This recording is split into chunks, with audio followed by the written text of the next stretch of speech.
today's video, I am going to teach you how to create beautiful gradients in Wix Studio. Start by logging into your Wix Studio account and opening the website you want to edit. Once you are inside the dashboard, click Edit Site to enter the editor.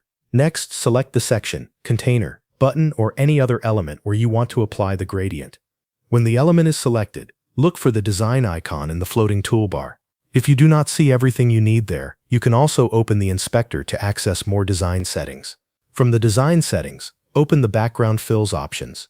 This is where you can manage the visual layers applied to your selected element. To create a new gradient, click Add a Layer.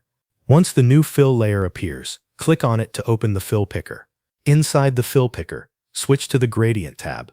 Wix Studio gives you several gradient styles to work with. Choose the type you want to use, such as linear, or select another available style if it better fits your design. Select the colors you want to blend together. Adjust the direction of the gradient to control how the colors flow across the element. You can also move the color stops to create a softer transition or a more dramatic effect. This gives you full control over the final appearance and helps you match the style of your site. If you create a gradient that you want to use again later, click Save Gradient.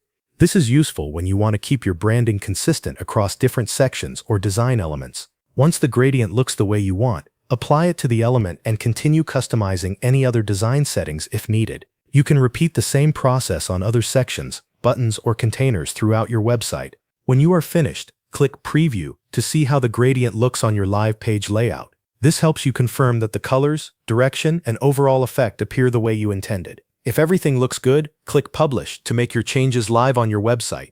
Thanks for watching. That covers everything you need to know.